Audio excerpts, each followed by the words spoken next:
जितने भी महानतम संत हुए वे सब तपस्थली में जाकर ऐसे ऐसे गिरि कंदरा गुफा पेड़ पहाड़ में जाकर बैठकर भूखे प्यासे ध्यान करके सत्य को पाया है। अगर यह संकल्प हमारा हो तो बाहर की व्यवस्था कैसी भी हो, हम ज्ञान गंगा में डुबकी लगाकर ही जाएंगे। यदि हमारा संकल्प इतना बड़ा नहीं है तो यहां आकर के भी हम बिना डुबकी लगाए चले जाएंगे। साहब ने कहा है ना, पानी में मीन पियासी मोहे सुन सुन आवत हासी, कि जैसे कोई मछली पानी में हो और कहे मुझे बड़ी प्यास लगी है, तो साहब कहते हैं फिर तो ये हंसी की बात है। वो पानी में ही है और कह रही है कि मुझे प्यास लगी है। पानी में होते हुए मछली प्यासी कैसे हो सकती है? और यदि मछली पानी में होने के बाद भी प्यासी है तो ये हंसी की बात है। इस ज्ञान गंगा में बैठने के बाद भी अगर हमारे मन के विकार न धुले, हमारे मन के कलमश न धुले, पाप न धुले, तो समझिए कि वही बात हो गई कि पानी में मीन पियासी मोहे सुन सुन आवत हासी। तो यदि इन संकल्पों के साथ आप आए हैं तो यह सत्संग आपके लिए बहुत उपयोगी है। और निश्चय ही ऐसे ही संकल्पों के साथ आप आए होंगे।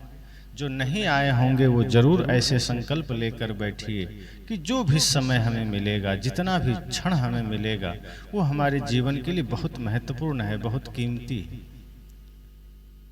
कितने समय हम संसार में गंवा देते हैं जिसका कोई औचित्य नहीं होता है, जिसका कोई सार्थक उपयोग हमारे द्वारा नहीं होता। कितने समय हम हो हल्ला में गंवा देते हैं, लड़ाई झगड़े में गंवा देते हैं। जरा सोचिए, जीवन का एक एक पल हम किस तरह गंवाते चले जा रहे हैं। घर परिवार संसार के पीछे हमारा सारा समय जा रहा है। सदगुरु कबीर यह नहीं कहते कि आप अपनी जिम्मेदारियां छोड़ दीजिए, लेकिन इतना तो समय निकालिए अपने लिए, अपने कल्याण के लिए, अपने सुधार के लिए, अपने जीवन में परिवर्तन के लिए, कि जिस उद्देश्य से यह मनुष्य शरीर मिला है वह काम हो सके। क्या यह मनुष्य शरीर सिर्फ खाने पीने के लिए मिला है? क्या यह मनुष्य शरीर सिर्फ लड़ाई झगड़े के लिए मिला है? साहब कहते हैं अगर इतना तक ही हम करते चले जा रहे हैं, सो के उठते हैं, दुनियादारी के पीछे लग जाते हैं, और जब सोने जाते हैं तो सपने में भी वही सब चलता है। रात सोने तक, सुबह जगने के बाद दुनियादारी और प्रपंच के अलावा हमारे मन मस्तिष्क में दूसरा कोई ख्याल, दूसरा कोई विचार होता ही नहीं। यदा कदा कहीं संत सत्संग से भेंट हो गई तो हम थोड़ा सा उसमें रुचि ले लेते हैं, वरना हमारे जीवन में उसका कोई खास महत्व नहीं होता। सत्संग को हमें जीवन में इस तरह उतारना है जैसे हम श्वास लेते हैं, कि हमेशा श्वास आ रही है, जा रही है, होश में है तब भी, बेहोश में है तब भी, नींद में है तब भी, खेत में है तब भी, घर में है तब भी। कोई आदमी ये नहीं कहता कि अभी मैं बहुत व्यस्त हूं, श्वास बाद में ले लूंगा, समय नहीं। आप कितने भी व्यस्त हों, आपके पास कितना भी काम है, लेकिन श्वास निरंतर आ रही है, जा रही है। सत्संग ऐसा ही होना चाहिए।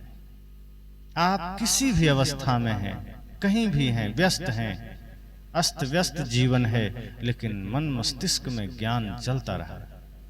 तन से काम, मन से राम, कहीं कबीर सरे दो काम। तन से काम चले और मन से राम चलता रहे, तब सत्संग में आना सार्थक होगा। और बहुत सी बातें संतों के द्वारा हम सब सुनते रहे हैं, सुनते आए हैं। आवश्यकता है जीवन में एक सुधार की। कई बार तो ऐसा लगता है कि एक अज्ञानी आदमी सुधर जाता है, पर जो आधा ज्ञानी है वो नहीं सुधरता।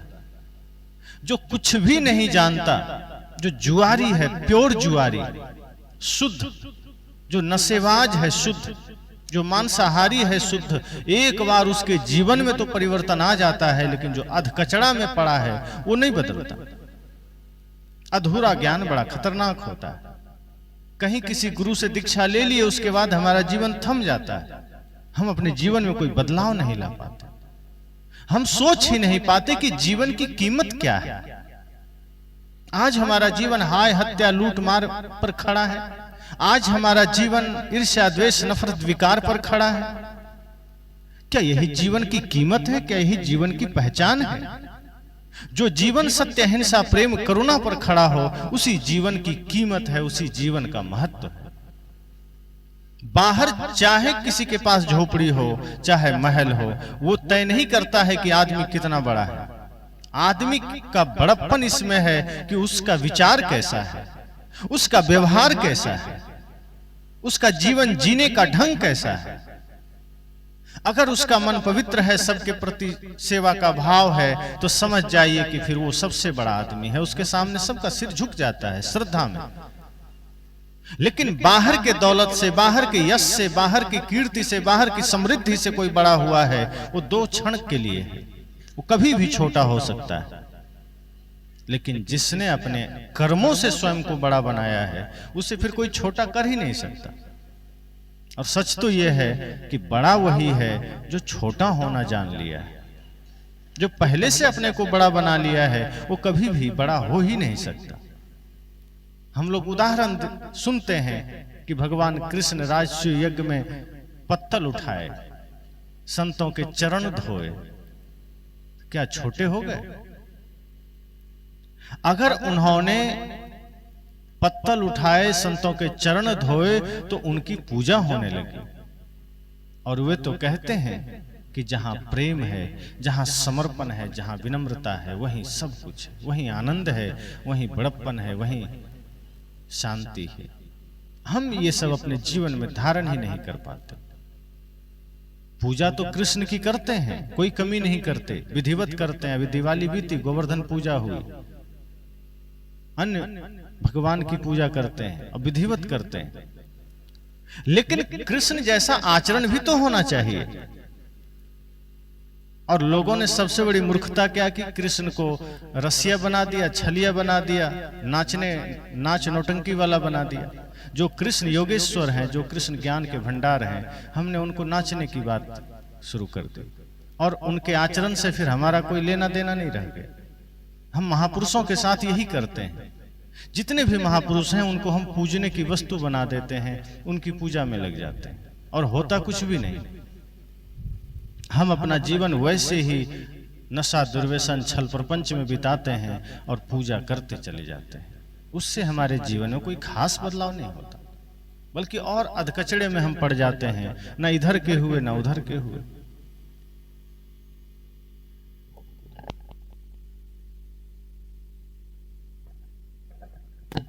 इसलिए मैंने कहा कि हम सबको कोशिश करना चाहिए, अपने महापुरुषों से कुछ सीखना है। हमने कहा कि हम अपने महापुरुषों के साथ यही करते हैं। कितना भी हम सत्संग सुनते हैं, कितना भी ज्ञान सुनते हैं, कितना भी पाठ करते हैं, पर हम अपने जीवन को उनसे नहीं जोड़ पाते हैं। हम दूरी रखते हैं। मंदिर बना लिए, मस्जिद बना लिए, गिरजाघर बना लिए, और उसमें चाहे राम हो, शिव हो, कृष्ण हो, उनकी मूर्तियां बैठा दिए और वहां लगे पूजा करने। पूजा तो इतनी करते हैं, इतनी बार मंदिर जाते हैं, वहां नाक रगड़ते हैं कि नाक रगड़ते रगड़ते कृष्ण की मूर्ति घिस जाती है, दिमाग नहीं घिसता आदमी। दिमाग ज्यों का त्यों बना रहता है।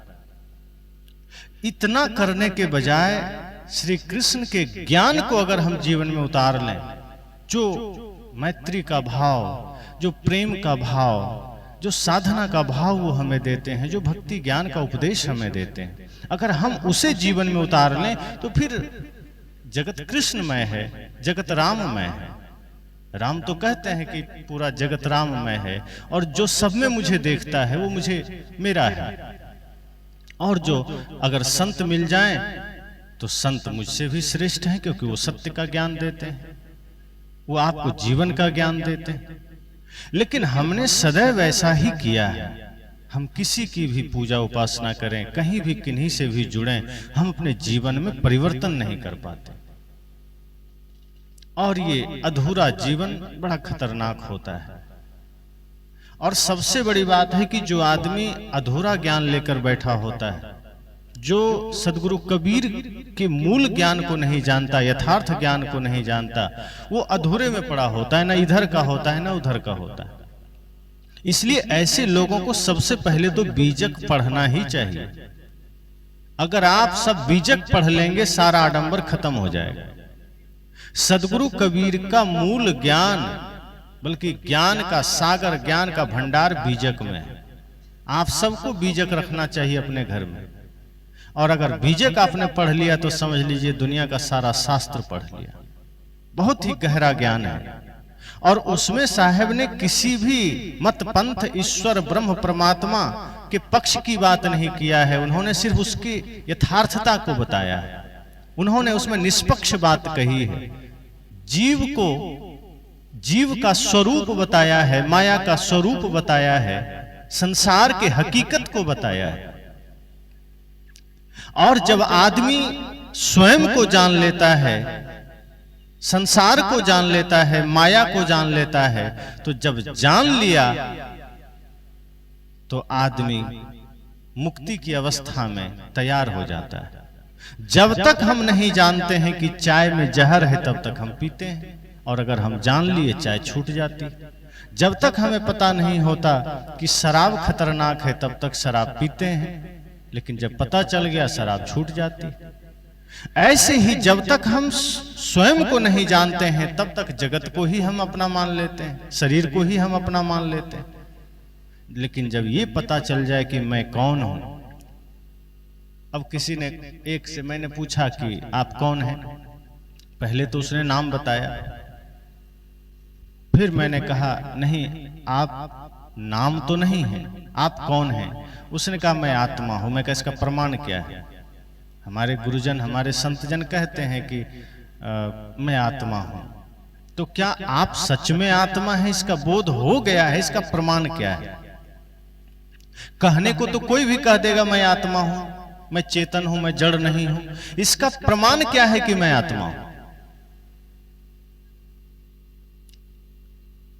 यदि मैं आत्मा हूं इसका सच्चा बोध हो जाए तो इसका प्रमाण क्या होगा? सोचिए जरा। मैं आत्मा हूं ये बोध होने के बाद प्रमाण यही होगा कि शरीर के प्रति आसक्ति स्वाभाविक मिट जाएगी। मैं आत्मा हूं ये बोध हो जाए तो संसार के प्रति जो आसक्ति है वो मिट जाएगी। क्योंकि ये बोध हो जाना कि मैं आत्मा हूं, मैं अपने को अगर व्यक्ति जान लिया तो ये तो जान लिया कि शरीर मेरा नहीं है और शरीर हमारा नहीं है। शरीर से हम अलग हैं, और जिस शरीर, जिस संसार से हम अलग हैं, फिर उसके प्रति मोह करना, आसक्ति करना फिर जरूरत नहीं है, आदमी कर ही नहीं पाएगा।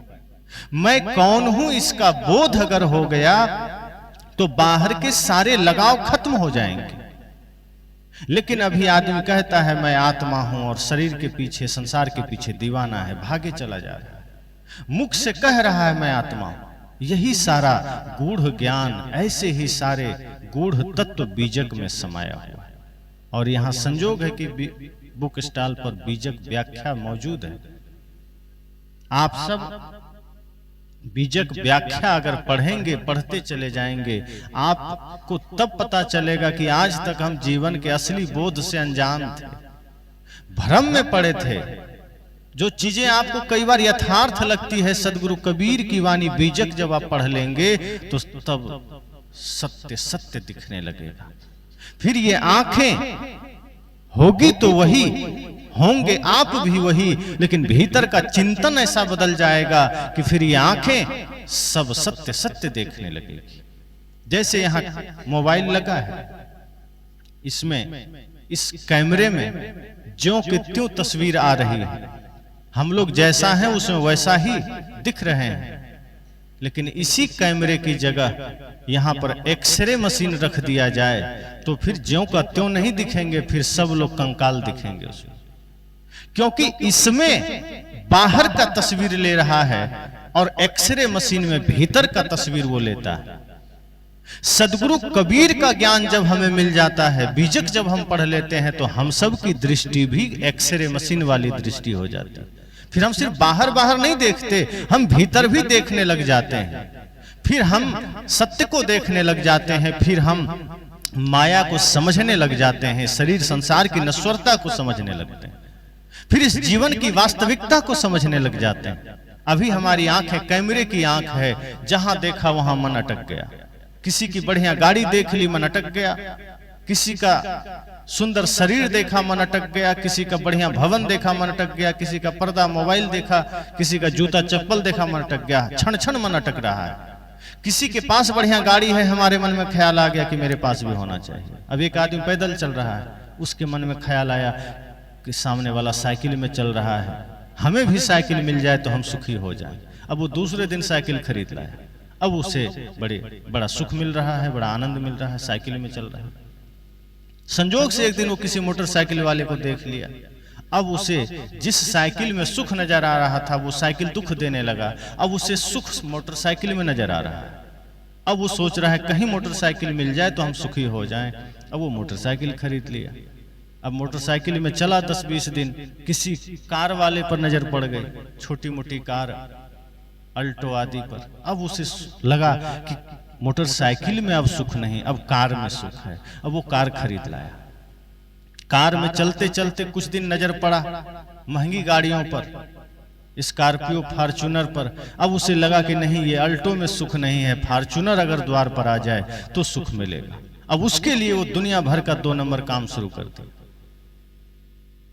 बाहर की आंखें आपको इन्हीं चीजों में अटकाती है।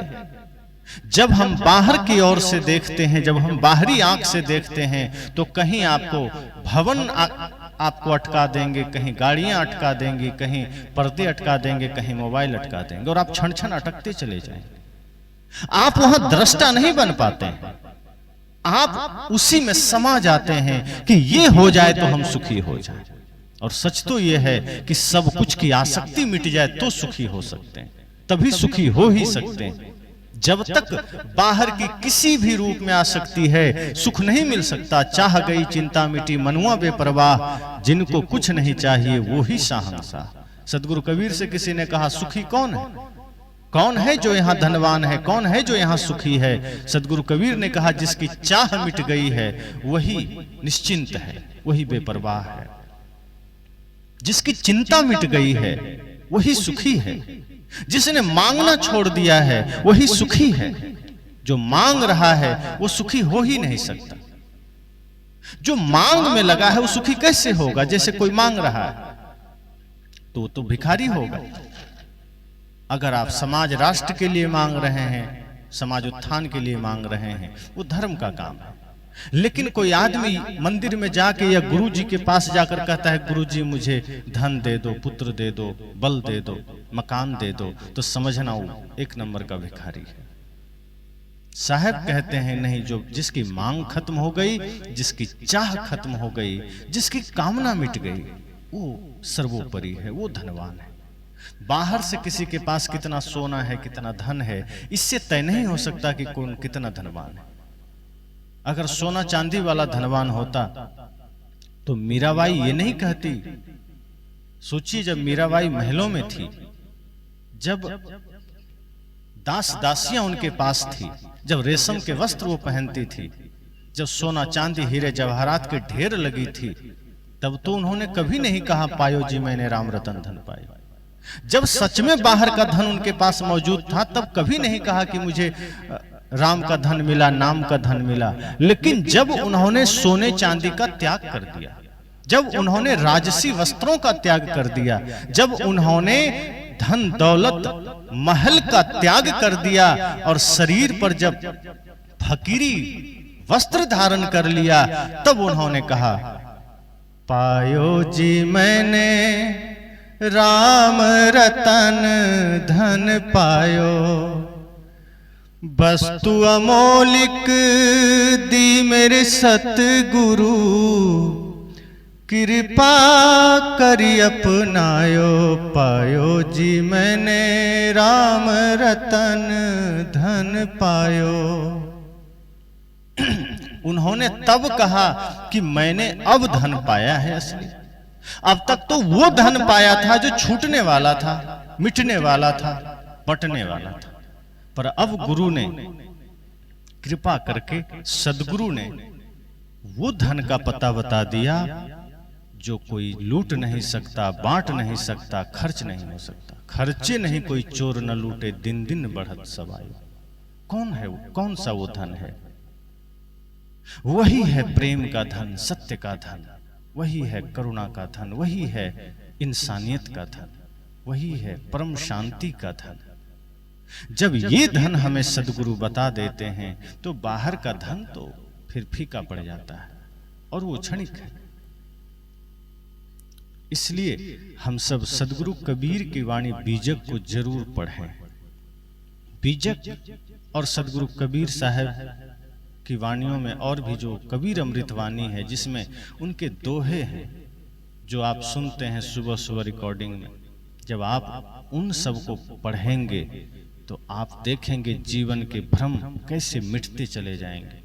सदगुरु संत आपके बीच आए चले जाएंगे, पर अस्थाई क्या रहेगा आपके पास? जो ज्ञान आप यहां से सुनकर जाएंगे, पंडाल से निकलते निकलते वो खाली हो जाएगा।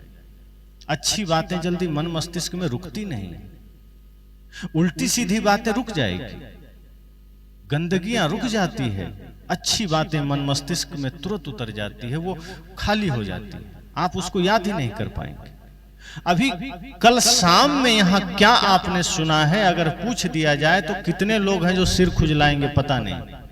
लेकिन आपको हम पूछ दें 10 साल पहले किसी से आपका झगड़ा हुआ था, किसी ने आपको गाली दिया था, आपको याद हो कि हाँ उसने गाली दिया था, झगड़ा हुआ था, लेकिन सत्संग याद नहीं। 1 घंटे बाद आप निकलेंगे, आपको बहुत सी बातें आप भूल जाएंगे।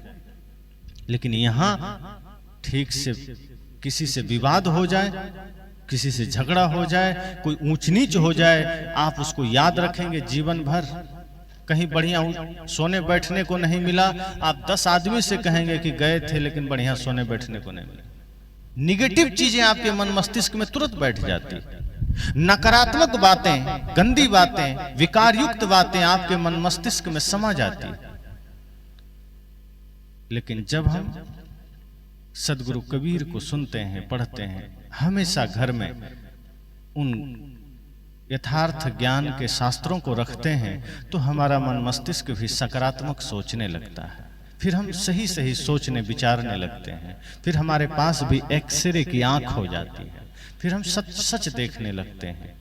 इसलिए मैंने कहा कि सबके पास बीजक व्याख्या तो होनी ही चाहिए। आप सब लेकर जाइए और समय मिले, ज्यादा नहीं, 1 पन्ना ही, 1 पेज मौका मिले जरूर पढ़िए, 1 पृष्ठ प्रतिदिन पढ़िए। जो लोग नहीं पढ़ सकते अपने बच्चों से कहिए कि पढ़ के सुनाओ और सुनिए उसको। वो जब आप 1 चैप्टर नहीं, कम से कम 1 पृष्ठ अगर आप पढ़ने लगेंगे, धीरे धीरे आप पाएंगे कि वो आपके जीवन में एक बहुत बड़ा परिवर्तन ले आया है। तमाम भ्रम कटते चले जाएंगे, तमाम विकार मिटते चले जाएंगे अगर आप तन्मयता से पढ़ेंगे। खाना पूर्ति के लिए पढ़ेंगे तो पूरा बीजे को उलट देंगे, कुछ नहीं होगा। कई लोग होते हैं गुरुजी ने कहा है चलो पढ़ना है, अब वो इतना तेजी में पढ़ते चले जाते हैं, कहेंगे हम तो 5 दिन में खत्म कर दिए, अब पाया कुछ नहीं। एक आदमी राम राम राम राम राम ऐसे तेजी में कर रहा था कि पता ही नहीं चलता वो राम राम कह रहा है क्या कह रहा है। अब कोई मतलब नहीं, अरे राम राम ही कहो तो उसमें डूब कर कहिए। अगर आप राम नाम में श्वासों के साथ उसको समर्पित कर देते हैं बड़े ही भाव से, तो शायद वो राम नाम भी आपके मन मस्तिष्क को थोड़ा शांत कर सके। लेकिन हम किसी भी चीज को खाना पूर्ति समझ लेते हैं, बस ऐसे ही कहा गया है तो कर लेते हैं। शायद कुछ उस नाम में शक्ति नहीं होती, वो किताबों में शक्ति नहीं होती है। जब हम उसको उतनी ही तल्लीनता, श्रद्धा और तन्मयता से ग्रहण करते हैं तो हमारी एकाग्रता जब उतनी बन जाती है कि वो पवित्र शब्द, वो शुद्ध शब्द, वो यथार्थ शब्द फिर हमारे लिए सहायक बन जाता है। वरना अगर हम सिर्फ, अब कई आदमी ऐसे होते हैं, एक सच्ची घटना बता रहा हूं, एक आदमी कॉल किया, वो बाजार में थे, कुछ देर के लिए रेड लाइट हो जाता है ना, कहीं 1 आध मिनट का, तो साइड में खड़ा तो वहीं से फोन लगा दिया कि हमको कबीर साहब के बारे में जानना है कि वो आकाश से आए थे या माता पिता से जन्म लिए थे। अब उधर हो हल्ला हो रहा है। हमने कहा हैं कहाँ? कहा बाजार में है, रेड लाइट है, सोचे तब तक आपसे पूछ ले। हम कहे इतनी जल्दबाजी में अगर आप हैं तो आप कुछ नहीं जान सकते। अगर आप रेड लाइट में इंतजार नहीं कर सकते इसलिए फोन लगा दिए तो क्या जानेंगे। आश्रम आइए, बैठिए, बात करिए। बहुत लोग सोचते हैं फोन करके गुरुजी से समाधान पा लें। फोन पर कभी समाधान नहीं होता, समाधान सामने होता है। आप सामने आइए, बैठिए, विचार सुनिए तन्मयता से, श्रद्धा से, तो शायद कुछ मिल जाए। फोन पर तो हालचाल और इंफॉर्मेशन के लिए, फोन सत्संग के लिए नहीं है। वो सिर्फ एक झलक है, वो आपकी प्यास को जगाने के लिए है कि आप मोबाइल में कुछ सुने, कोई प्रश्न जागृत हुआ, गुरुजी के आश्रम जाइए और वहां श्रद्धा से बैठिए, सुनिए। इसलिए मैंने कहा पुस्तकें आपके घर में हो उसको पढ़िए तो बड़ी बारीकी से पढ़िए। एक ही पृष्ठ पढ़िए लेकिन बड़ी गहराई से, तन्मयता से पढ़िए। दुनिया भर के कामों में आप समय दे देते हैं, लड़ाई झगड़े में समय दे देते हैं, मोबाइल में गाने सुनने में समय दे देते हैं। आप एक समय ऐसा निकालिए सुबह या शाम को कि आप पुस्तकें पढ़िए और यथार्थ पुस्तकें पढ़िए। उलझन वाली पुस्तकें मत पढ़िए, भटकाने वाली पुस्तकें मत पढ़िए। तो बीजक व्याख्या यहाँ है, आप उसे लेंगे, सब लोग एक एक ठो लीजिए, अपने घर में रखिए और ये सोचिए कि आप पुस्तक नहीं, आप जीवन का यथार्थ लेकर जा रहे हैं, जो आपको ही नहीं आपके कितने लोगों को वो तार देगा। तो यही शुभकामना है कि हम सब भी संतों को सुने तो उनको सिर्फ सुने नहीं, उनके जीवन को भी देखें, उनके जीवन से सीखें। संत सिर्फ वाणी से ही नहीं, अपने आचरण से भी हमें शिक्षा देते हैं। हम देखते हैं संतों को, उनका चलना, उनका बोलना, उनका खाना, उनका बैठना, उनकी भाव भंगिमाएं, आप उनसे सीखिए। शब्दों से शायद आप कम सीखेंगे, उनके आचरण से आप ज्यादा सीखेंगे और वैसा ही अपने आचरण को बनाने का प्रयास करिए। छोटी छोटी बातों में उलझिए मत। हम करते क्या है, छोटी छोटी बातों में तुरंत पिनक जाते हैं, उलझ जाते हैं, उद्वेगित हो जाते हैं। संत गुरुजनों को देखिए, छोटी छोटी बातें हो चाहे बड़ी बड़ी बातें हो, चेहरे पर शांति होती है, शीतलता होती है। यही सब हम सबको सीखना है।